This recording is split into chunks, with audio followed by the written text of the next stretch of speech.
كده عشان اقول راينا يعني كويس. طيب مصر بالنسبه لي الان في ملف غزه ممكن تقدم تنازلات طوالي وتتنازل تتراجع في رفح شويه، ما عندها مشكله، تمام. تتنازل عن سينا كله ما في مشكله، ما حتفرط في جيش السودان ولا حتفرط في وجودها في السودان، المساله دي منتهيه. نمره اثنين، الملف بتاع طيران وصنافير ده بشويه ضغط بيشكل برضه بعد ثنائي، لانه بيضغط على بن سلمان برضه، لانه بن سلمان لحد الليله بيرى انه مثلا انفاذه للمشروع الابراهيمي انفاذ المشروع والتطبيع له بصوره علنيه، المساله دي محتاجه زمن شويه، محتاجه زمن ليه؟ لانه حتعمل له مشاكل داخليه جوا السعوديه، كتبناها قبل كده، قلنا انه مجلس الافتاء السعودي قام طلع بيان في رفضه تماما لمساله المشروع الابراهيمي، وقام وصفه بانه دين، في مخالفه اصلا لحتى اللي هم الحاجه اللي بيعتدوها في السعوديه. المعنى السعوديه بيفتوا على شنو يعني؟ مجلس الافتاء السعودي ده ما في دين، الله نزل دين واحد في الارض هو الاسلام بس، بدا بملل كثيره جدا من ضمنها مله ابراهيم، حتى لما ربنا يقول لن ترضى عنك اليهود ولا النصارى حتى تتبع ملتهم، ما بقول دينهم. ليه بقول ملتهم؟ لانه هي عباره عن ملل، فما انت ممكن تجي تسمي ليه الابراهيميه دين، ما دين، تمام. عشان كده ما مشروع زي ده، حتى الفتوى بتاعتهم هي يعني معلش انا اسف كمرجعيه دينيه هي خاطئه طبعا، لكن المهم انه بن سلمان او سوري مش بن زايد، هو سوري بن سلمان، سوري انا قاعد اقوم اضرب بين الاسماء. بن سلمان في السعوديه، سوري، بن سلمان حيواجه مشكله كبيره جدا، اللي هي المشكله الرئيسيه بتاعته شنو؟ اللي هي الوجود الداخلي ورفض المجتمع السعودي نفسه ومجلس الافتاء لمشروع التطبيع مع شنو؟ مع اسرائيل. يبقى تلغائيا بن سلمان قدامه فتره زمنيه، لكن يبقى طيران وصنافير محتاجين لها تماما الامريكان عشان يكونوا موجودين فيها. واحد، بتشكل امان لخليج العقبه كامل ولاسرائيل. اثنين، بتشكل مساحه بتاع الضغط على بن سلمان نفسه. الملف ده مهم جدا، ملف طيران وصنافير، ومصر ممكن تتنازل عنه برضه بتتنازل عنه، لكن مصر هل حتقدر تتنازل عن السودان؟ ما حيتنازل عن السودان. بيلينا شنو هنا في المشروع ده؟ بيلينا في المشروع الابراهيمي وتاثيراته في المنطقه. ثاني حعيد، بن سلمان بيتعرض لضغوطات كبيره جدا بالمناسبه برضه، لانه لا زال التطبيع بالنسبه له هو براه بن سلمان اوكي، لكن هو عاوز مساحه زمنيه او فتره زمنيه معقوله، سنتين ثلاث اربع سنوات، حتى يقدر بعد ذاك يطبع بشكل كامل. اقلها حيحاول لو مرق من الفتره بتاعت ترامب، لكن برضه المشروع حيظل قائم. يبقى المعادله دي الان المحجوز فيها والواقع في شركم زي ده مصر. مصر محتاجه تتخلى عن اقل شيء ملفين من الثلاثه ملفات. اذا ساومت بملف غزه وساومت بملف طيران وصنافير، باعتهم تلغائيا الملف في السودان او القضيه في السودان حتخضع لتقديرات الرباعيه وفق وجود الجيش في داخل المشهد. دي لعبه المصالح. خلينا نتكلم عن لعبه المصالح اول، بعد ذاك نجي نشوف اللي بيحصل شنو. طيب هعيد تاني النقطه دي بس عشان الناس توضح لها. مصر الآن واقعة في شرك ثلاثي بعد تصريح ترامب. ترامب هدد بالمويه طوالي، هدد بالمويه مقابل في ثلاثة ملفات عالقة: السودان، غزة، طيران وصنافير. الأولوية بحسب الترتيب بالنسبة لأمريكا، لإسرائيل، للدول الراعية المشروع الإبراهيمي، غزة أولا. الزول ده محتاج لانتصار معنوي بالمناسبة برضه، بعد العقوبات اللي وقعت عليه والمحكمة الدولية والتسليم وغيره، والقضايا دي محتاج له لانتصار معنوي تلغائيا. خروج المواطنين من غزة أو فتح براح لهم في رفح أو دخولهم إلى داخل سيناء هو بالنسبة له بيحقق له انتصار في إسرائيل تلغائيا، بيقدر بيخفف من الحملة الإعلامية والضغط الكبير ده ملف مهم جدا بالنسبة له، لأنه ده ملف استراتيجي بيبرد اضانهم دي من زعزعه جنبهم، بيخلوهم يقعدوا في شكل بتاع استقرار، يقدروا يبنوا دولتهم بشكل كويس تمهيدا لسنوات قادمه من الصراع او استمرار فرض المشروع الابراهيمي. يبقى غزه ملف اولا. اثنين، الملف الثاني الاكثر اهميه طيران وصنافير، لانه طيران وصنافير السعوديه بن سلمان ابلغ مباشره مصر انه طيران وصنافير حتقام فيها، الكلام ده شهر 2 او 3، حتقام فيها قواعد عسكريه امريكيه. الوجود الامريكي هنا مهم جدا بالنسبه لامان اسرائيل الاستراتيجي، مهم جدا لامان البحر الاحمر، مهم جدا للضغط على بن سلمان في حاله انه في اي وقت حاول ينط من المشروع الابراهيمي او يماطل، يبقى وجودهم هنا. طيب في الرباعيه السعوديه ومصر الاثنين عندهم ملفات شائكه وعالقه. الامارات ما عندها ملفات عالقه، ما عندها مدخرات على الاستحقاقات الدوليه اطلاقا. امريكا هي الضاغط والمرغم الاخرين على انفاذ السياسات اللي هي بتاعها. نحن في السودان المشهد ده بيأثر علينا وين؟ المشهد ده بيأثر علينا انه الحركه بتاعت السيسي مع حفتر والبرهان، عشان البديل بتاع منو؟ الحوض بتاع نهر النيل هو الحوض النوبي العظيم.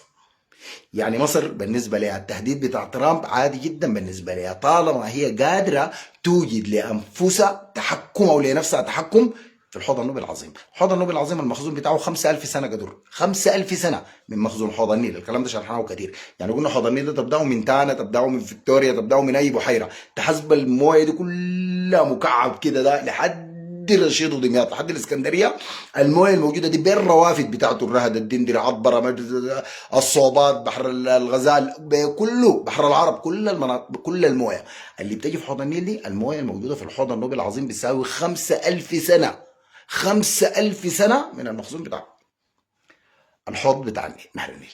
يبقى تلغائيا سد النهضه في بديل له بالمناسبه، في منفذ لمصر، يعني ما اتخيل ان مصر ما عندها منفذ من سد النهضه ومن من تلميحات ترام فيه، اللي هو وين؟ الحوض النوبي العظيم. لكن الحوض النوبي العظيم عشان مصر تقدر تتصرف فيه غير سرقات السابغه للمويه اللي حاصله في الحوض النوبي العظيم، مصر محتاجه لشراكه ثلاثيه، لانه الحوض النوبي العظيم ما بيقع في مصر، بيقع في السودان، بيقع في ليبيا، وبيقع في مصر. يبقى تلغيا لابد من اتفاق هنا، ودي الوسيله اللي حاول، هو الكرت اللي حاول يلعب به السيسي في المشهد ده باحضاره للبرهان ومحاوله الوصول لتفاهمات عشان تفرض على العالم بعدين الوجود، او يفرض على العالم الوجود بتاع منه؟ بتاع برهان.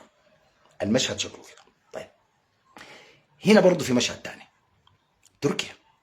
تركيا في الفترة الأخيرة دي بدأت تتقرب من حفتر، وتركيا استثماراتها ووجودها مع حفتر تلقائيا برضه مقصود به ومعني الحالة الكبيرة جدا بتاعت اهتمام العالم بالحوض النوبي العظيم أو المثلث. المسألة دي مهمة جدا للعالم مسألة المثلث. يبقى تلقائيا محتاجين إنه يقدروا يتحركوا وين؟ هنا. محتاجين إنه يقدروا يتحركوا هنا. منو؟ الأتراك. وين؟ في المثلث. حركتهم في المثلث مشهدها كيف؟ تخيلوا معي انه تركيا ومصر ما حيتلاقوا. دي نقطة أولى هنا. يبقى تلغائيا دعم حفتر محتاج لحليف هنا. الحليف ده تأسيس، في حال انتبهت للملف المتشابك هنا ده ممكن تكسر حتى العلاقة ما بين تركيا وبورتكازا. الملف ده بيكسر لك العلاقة ما بين تركيا وبورسودان عبر اهتمام تركيا بالحوض النوبي العظيم ودخولها مع حفتر في شراكات مباشرة. الملف ده محتاج حركة، لكن ما الملف الوحيد. الملفات الثانيه الداخليه الميدانيه ان احنا محتاجين نتحرك فيها عشان الرؤى الامريكيه ممكن تطلع بشنو. يعني مثلا الامريكان ممكن يطلعوا بتقسيم اداري، ممكن الرباعيه تطلع بتقسيم اداري. اذا مصر قدرت تتجاوز العقبه او الشركم زي ريدو الثلاثي ده وتمرق منه، ممكن يطرحوا التقسيم، ممكن مع انه انا بالنسبه لي التقسيم ما خيار ولا بيحصل.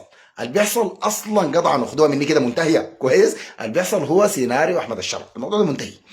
لكن اي خيارات توافقيه ممكن تقود الناس لاي نقطه اتفاقيه تهدي الوضع العام بالنسبه لهم ممكن تكون مع مشكله.